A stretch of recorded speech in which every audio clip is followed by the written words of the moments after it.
Yes, what a great week it's been for our football team. You hear so many great stories about the Goodyear Cotton Bowl Classic, and all of them are true. I'm going to tell you what, from an unbelievable first-class group of people to the events our team has been able to do this week, you don't got to come to the Cotton Bowl Classic, you get to.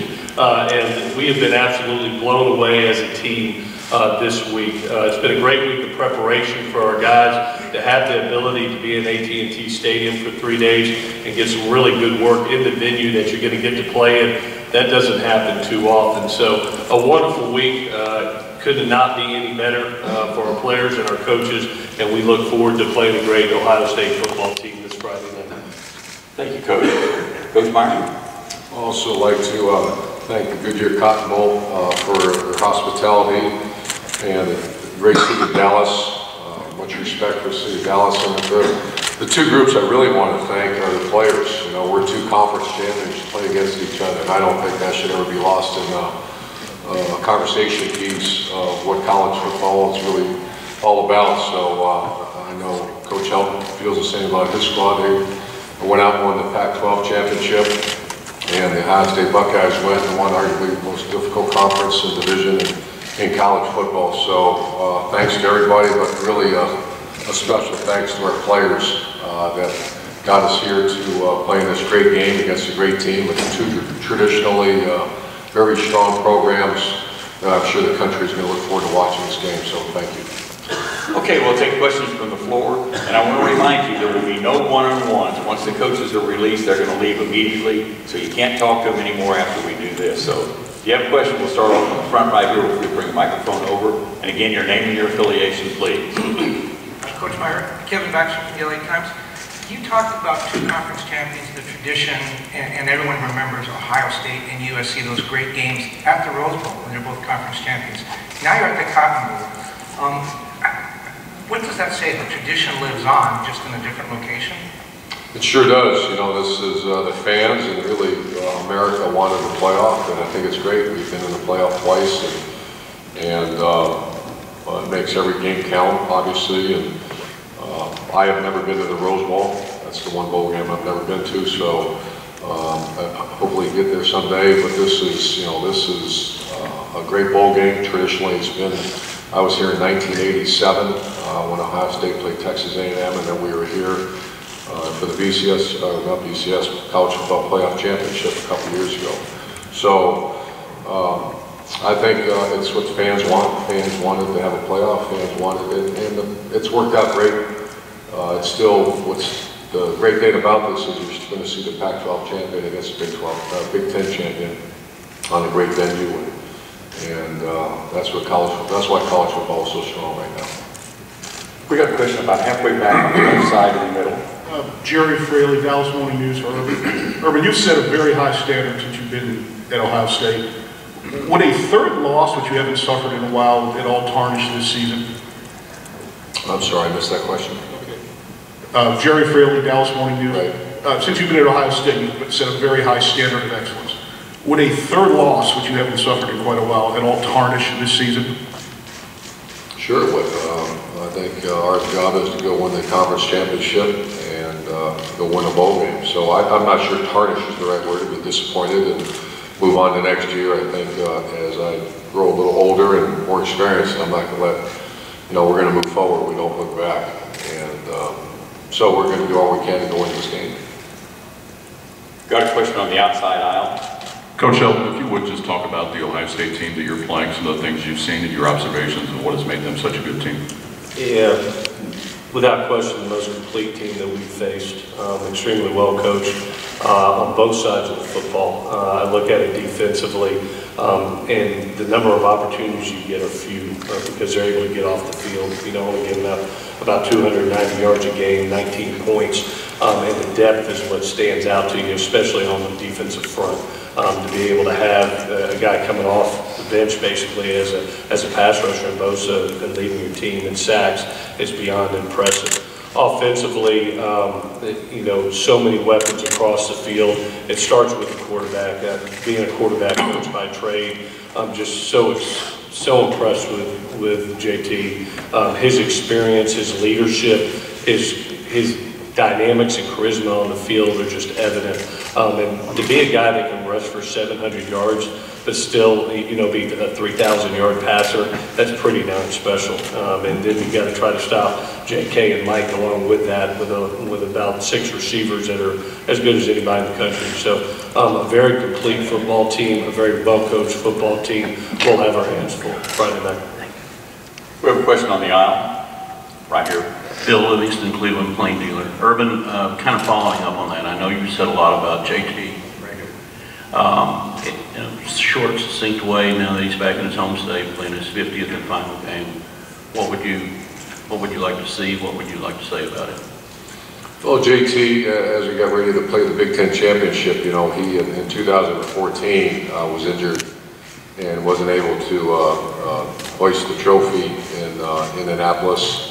That's when Cardell Jones took over.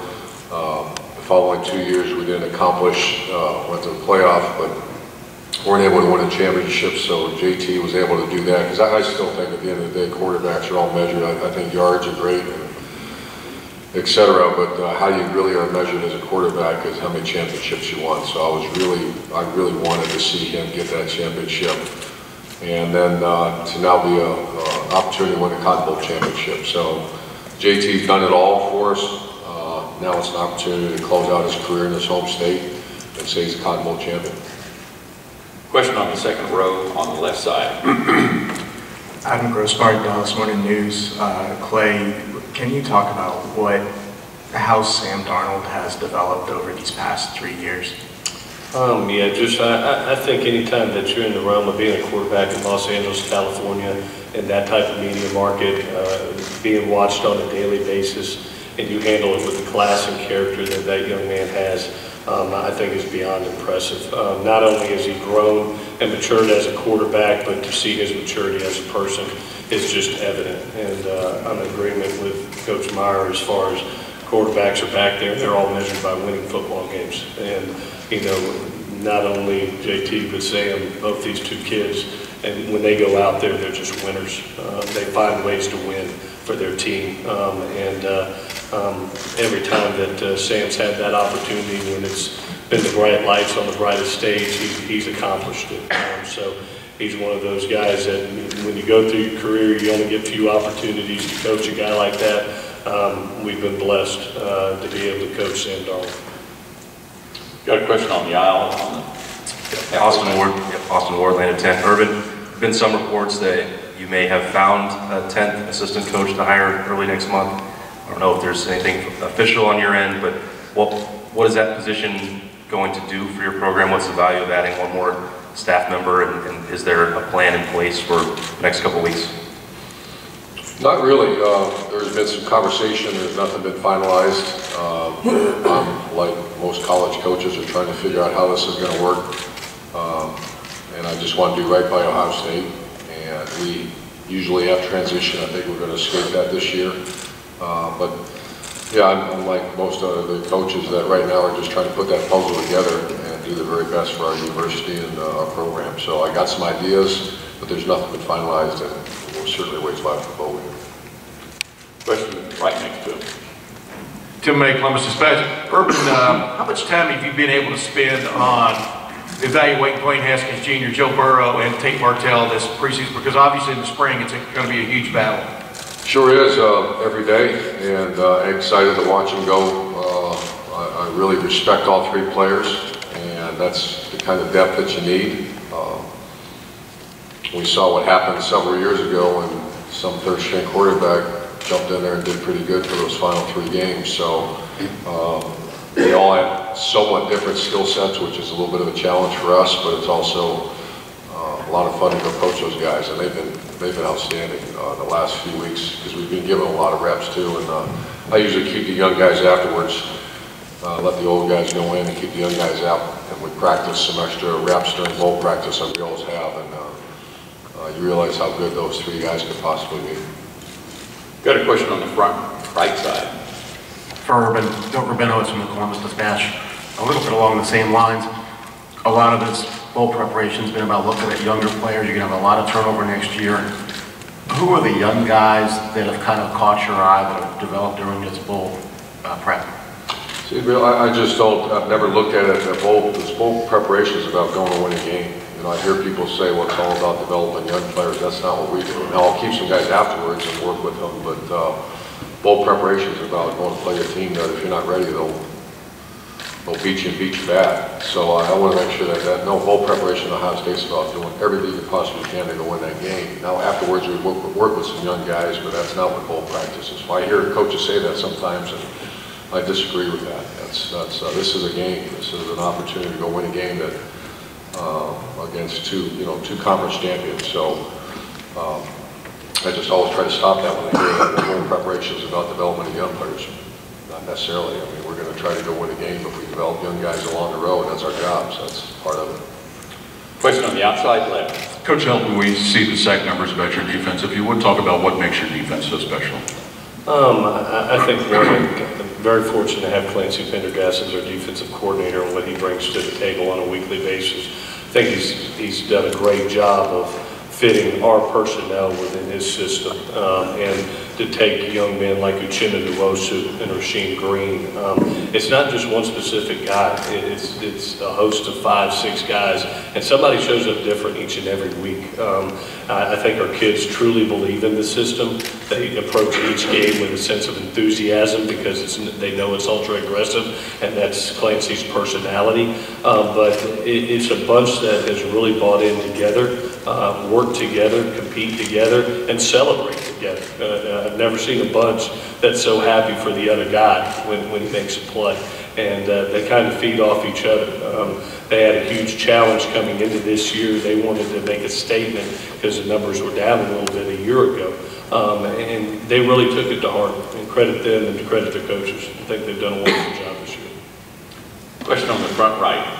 Joey Kaufman, Orange County Register. For Clay, has you got any clarity with Porter and Jack Jones going into this game? It seems like Porter still hasn't been able to do much. Yeah, Joey, I don't think Porter's going to be able to go in this game. And then, Jack is battling an ankle right now. It's day to day. He's got limited work this week. We'll see again today, and then tomorrow in warm-ups. I think it'll be more game time decision. Got a question on the aisle, left side. This is Coach Meyer, Greg Katz from WeAreSC.com. You've had a great career, and you've seen a lot of quarterbacks. Who does Sam Darnold most remind you of, and what is the greatest challenge for your defense in dealing with him? I see a streaky player, and I say that with a lot of respect, that once he gets on, and that's the job of the defense, not letting him get on, and that's the best pass defense is a pass rush. But I see a winner. I see a young man that's going to go down as one of the winningest quarterbacks in USC history, and a guy that has got a great release, great size, and enough athleticism to make you pay if you're not secure in all the gaps. So, excellent football player.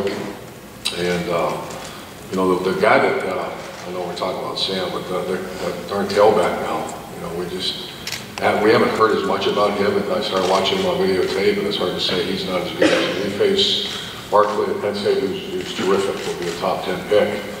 This guy's outstanding, Ron Jones, so outstanding player. Got a question on the aisle right side. Urban Taylor Ashbrook, EBSN. You spoke about the last few weeks. The most important thing has been preparing for this bowl game, not developing new, younger players. But you've also had to juggle the recruiting game in the last few weeks with this new early signing period. How hard has that been to juggle recruiting and preparing for the bowl game at the same time? And if you could elaborate on your thoughts on the new early signing period. Sure. It was, I'm not sure awful is the right word because we turned out okay, but it was, that was a lot of, I've never worked like that in December. Normally you're recruiting, getting things ready for January, you have a couple official visits, you move on. And it was every night in that plane somewhere, and you're trying to squeeze those official visits. We did very good. I'm very pleased with who we got. For the majority, other than a couple, we're exactly where we needed to be. Now, what's going to be intriguing is what happens afterwards. We're still having those conversations. What do you do with the month of January? I imagine it's going to be mostly junior recruiting, and I imagine most teams have 2 or 3. I think we have maybe 2 spots left. That's it. And but it was very difficult, and more difficult on our coaches than me, because and our players, we have a very mature team. There's been a couple practices, we're only got 5 or 6 guys there, and trying to schedule that. So at first I was very much opposed to it. I think it's remained to be seen. I think we did very well, and so we'll see what happens down the road. A question on the right. Nick Petrovich, Toledo Blade. Clay, I had a question about both these two programs have players that are talented enough to consider the NFL after 3 years. But now with the signing period in December, how do you plan a roster when you don't know who's staying or going since the deadline is in January? Yeah, it's a little bit of a guessing game, and your numbers are built on that. I think one of the things that happens, especially at a place like USC and Ohio State, is you're competing for the best players across the country. And some of those players aren't going to make their decision until February. That's what we've seen. So you have to do a great job of not worrying about filling out, hey, numbers and saying, hey, the midterm signing date, let's go sign all 25 guys. You better get the best players for you in your group. So I thought when you look back at what we were able to accomplish this past signing period, very happy with it because we were able to get the guys that we felt, one, fit our systems, but extremely talented individuals, but still leaving ourselves numbers to be able to go compete for the best of the best come February. And those guys are still out there and still on our radar and battles that we need to win. So it is a little bit of a juggling act, a little bit of a guessing game, but when for the first time through, I was extremely pleased with how it went for our football club. We have a question about halfway back on the right side. Doug Lamarice, Cleveland.com. Urban, great quarterbacks are hard for everybody to defend, but when you see Deshaun Watson in the bowl game last year, Baker Mayfield this year, are there any lessons learned about they're going to make plays, but is there anything better you guys can do, or your defense can do to try to handle the elite quarterbacks like this? Well, certainly there is. Early in the season, we were very young in the back end of our defense, and they were much improved. If you remember, in the end of the first half of that game, too, it was a mess. But you had to replace 3 starters in the back end of our defense. They really improved and played much better as the season went on. So to answer your question, are there things that we can do better? Of course there is. The best pass defense, though, always keep in mind, is somehow getting your hands on that quarterback and disrupt it. Sam, if you give him time, with the receivers they have, you won't stop him. That's not going to happen. And you can't design a coverage that's going to take away these excellent receivers in a top 2 pick in the NFL draft. It's the ability to disrupt the quarterback, make him reset his feet, make him move, get a hand on him. That's going to be key to this game. And anytime you face a very good quarterback, those games we weren't able to do that. Question on the front, right here. We'll wait till we get a microphone. Hi, Clay. Candace Coots, Pac-12 Networks. I want to touch on the tradition of family you guys have at USC, and particularly for you, as you look at your upperclassmen who have helped really elevate the program back to its prestigious level. Rose Bowl victory last year, that was fantastic. Conference championship, you're here today against Ohio State. What do those guys mean to you, and what are you hearing this week as you're here at the Cotton Bowl? Yeah, it's probably what I'm most proud of over our first 2 years here at USC. And, having been at USC for 8 years, I was always blown away by the Trojan family and what that meant. It is a true family. The kids make fun of me. I must say brotherhood 1,000 times a week. But it is. It's about playing for your brother. I think when you play for your family, you're preaching unselfishness, and you're preaching, hey, the team success is more important than individual success. That individual success is just a byproduct of what we accomplish as a team. So the word family is used over and over and over again. And I think that's where our biggest change has been on our football team, is not worrying about us as an individual, but worrying about us as an entire group and playing for each other. And that's what I'm most proud of. This last game's going to be special. There's a lot of guys that I've been with now some 5-6 years. It's to see them play their last game in this venue against a great Ohio State football team. Yeah, there's a lot of emotions that go with that. Question on the left side, halfway back in the middle. Yeah, this is for both coaches. As Urban Meyer refers to them, the second uncles that get involved sometimes at this point in the year with players who might decide to be leaving and stuff. Are are both of your teams going to be full 100% attendance tomorrow as far as playing? The guys who might be leaving, etc. And are you surprised by that? Well, I want to clarify, it's third uncle is a term I use quite often. Those are people that shouldn't have any conversation with anything because they don't know. So, just want to clarify that. Oh yeah, we anticipate that we'll be full, ready to go play and everybody's playing. Yeah, I've always thought that it's so special to have the opportunity to play with your brothers one last time. And the thing that I think each case is in its own individual nature, but I'm so thankful, in this realm of having to make decisions whether to play or not play. We're going into the second year of this, and being able to say, every guy that has the ability to play is going to be out there playing. This is a big game for both universities and both fan bases. We know how special it is as a team, and I know our kids are really, really excited to be out there, so yes, they'll be out there. I want to remind you, there's no more questions after we shut this down for the coaches, so if you've got a question, this is the time to do it. We got a question on the left side, about 3/4 of the way back.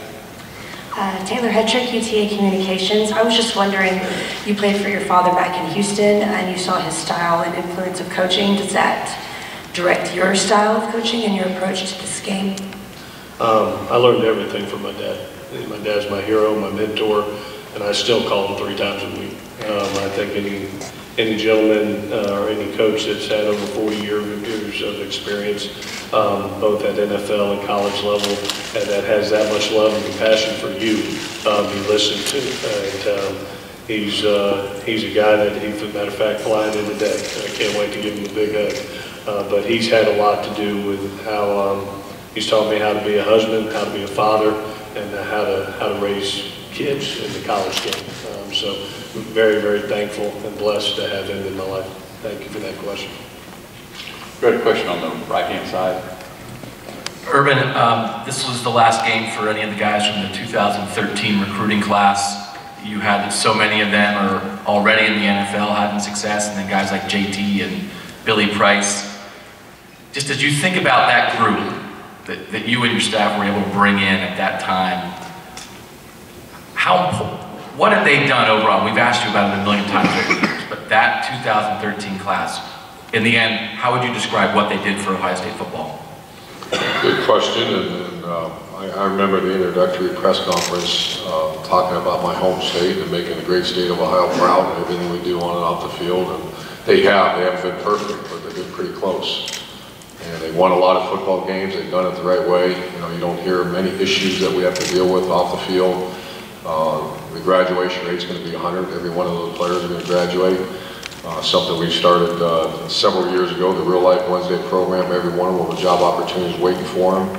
And I can't imagine, I remember talking with Kirk Herbstreit and Chris Spielman many times throughout that fall when I was with ESPN in Ohio, not being disrespectful to any other universities, but Ohio State's a very proud program that you're expected to represent university the right way.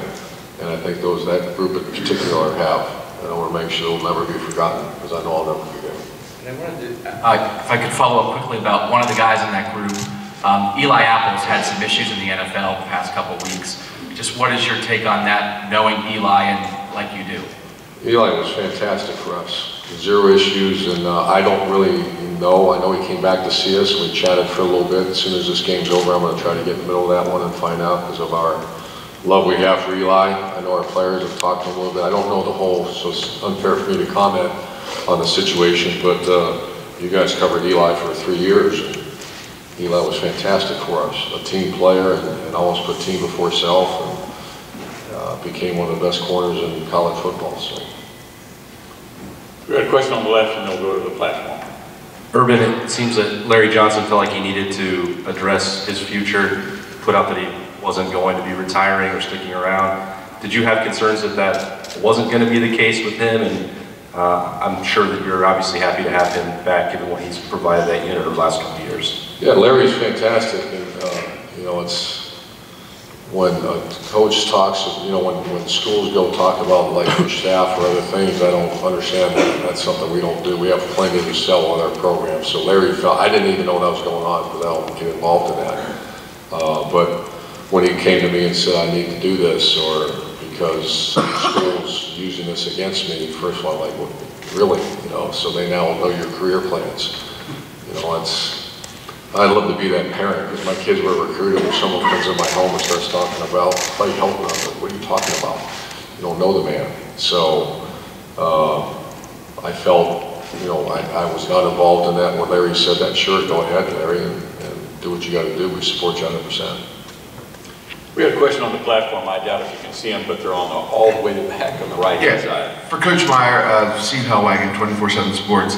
As I understand it, 11 of your 22 starters for this game have their degrees in hand.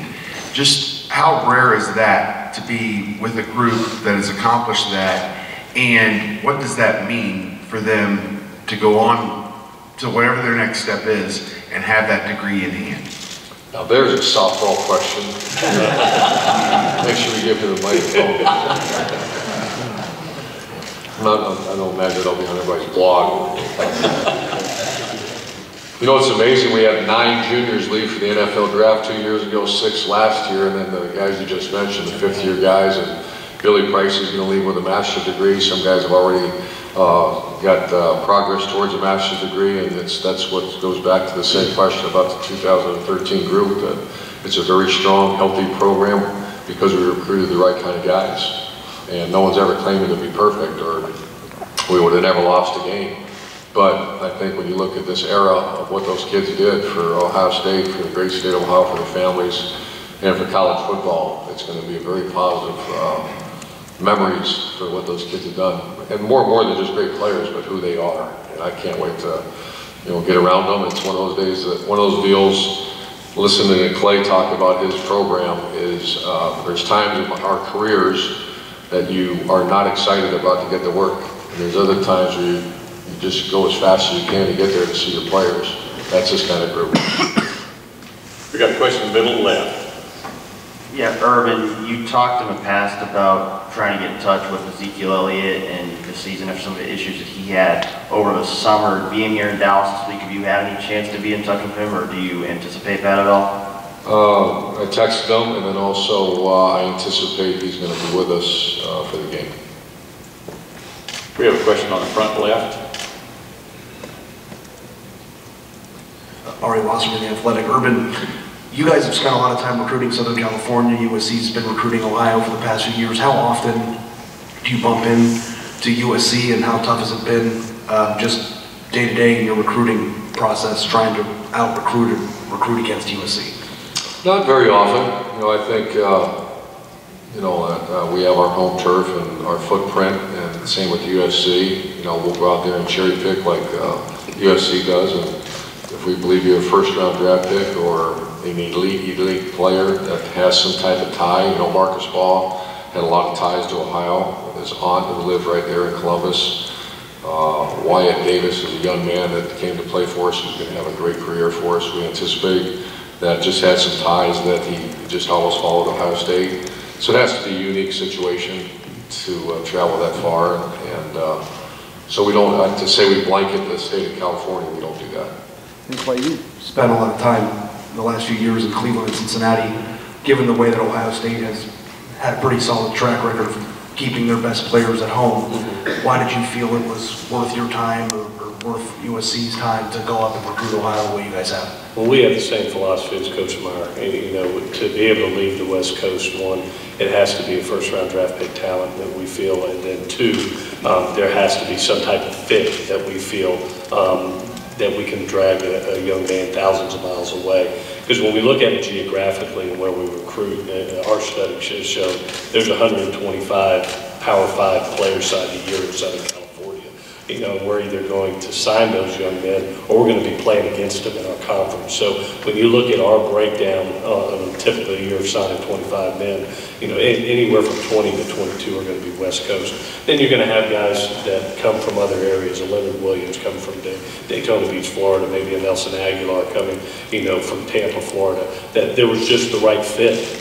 There was something about USC that fit them to make them come that far away. So we don't branch out a ton outside, but there are the times that you look up and Ronald Jones always wanted to be at USC his whole life. And you develop that relationship, it's a terrific fit, and all of a sudden you get a young man from McKinney, Texas to come out to California. So when you have those opportunities, you take them, but you have to be able to defend your area, your geographical area first. Question on the front, right here on the right side. Urban, leadership among the players is such a big part of your program. You're losing, obviously, the 13 class, a lot of the 14 class. How do you feel about next year's group of leaders? Who do you think they will be? And how much of an issue is that? I feel pretty good. That remains to be seen. Is the group of players and leaders we've had. They haven't had to lead very much. It's interesting to see. I still don't know who exactly is going to be coming back. There's a group that I hope comes back because I think there is good of players there. They're even better people and leaders. So I can't tell you that now, but January and February there'll be good conversations about that. Question on the front right. Coach Helton, Kevin Baxter, LA Times. Circling back to kind of where we started and Coach Meyer's answer, does it seem strange to you that USC and Ohio State are playing again now in the Cotton Bowl, and certainly not going to be 3 yards in a cloud of dust this time? These are two very high-powered offenses. You look at Ohio State's offense that's over 500 yards, 42 points a game, just weapons across the field.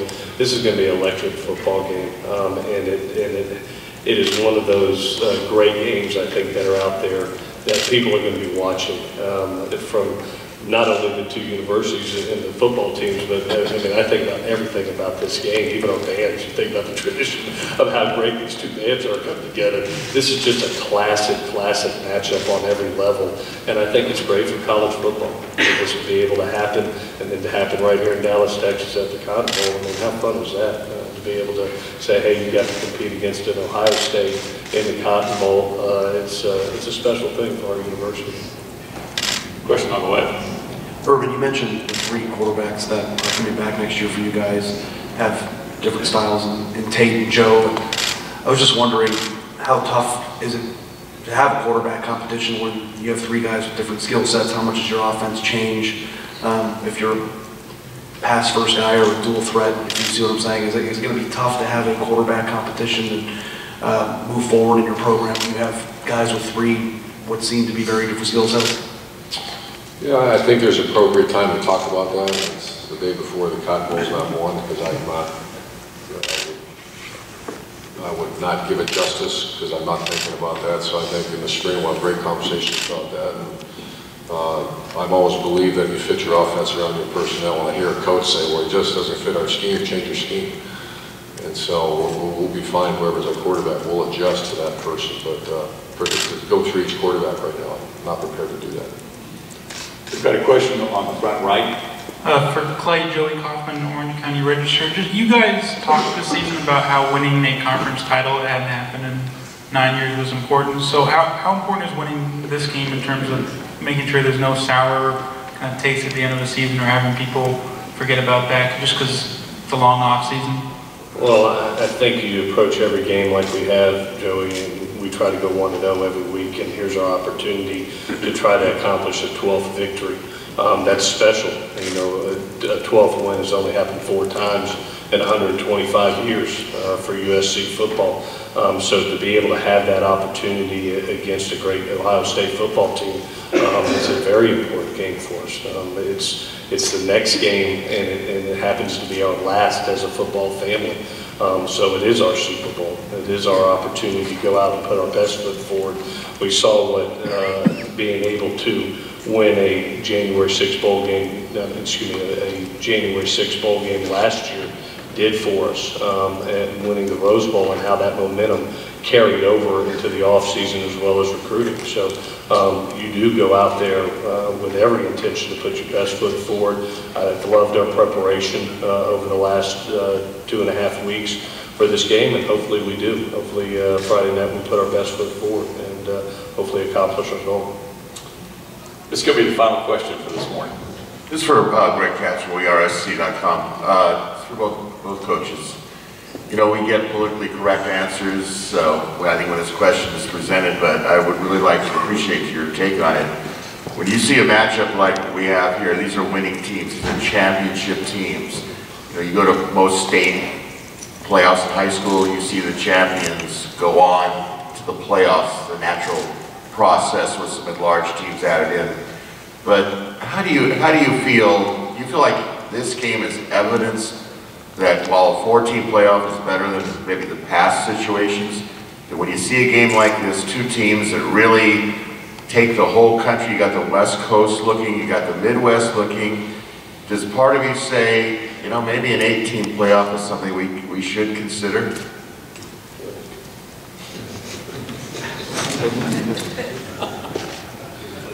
I just been a part of those conversations, and we were in the playoff, and I think the thing to always keep in mind is there's really one group that really counts, and that's the players. You start extending this thing, you know, and you're starting to talk about, you know, adding one more game, and it's not just another game, it's two sledgehammers going at each other. So I don't know, I don't see where that calendar would work. You know, we're adding, you know, we're on the outside looking in twice, and we're in the program, in the playoff twice, and twice we're right on the edge of not being in it. And I think if they extended the playoff, but I don't see it happening. But once again, no one's ever really asked you're the first guy to really ask my opinion. I don't know, I don't see it. I think it's very strong right now, and a lot of televised sports are kind of going down in certain areas. College football is just hitting on all cylinders right now, so I don't know how much I changed. Yeah, the playoff system has been great for our game. You see the excitement that it's created over the last couple of years. And, you know, as a head coach, you really don't worry about things that you can't control. And right now we're a 4-playoff team. And you talk about two teams that were in that controversy, you know, and in that discussion right down to the end, and have the ability to have this game against two really premier teams in the country. That's what you focus on. And then you worry about next year and you try to become one of those 4 teams. And try to take that next step from going from a conference champion to go ahead and being a playoff team. We're close, but we're not close enough right now.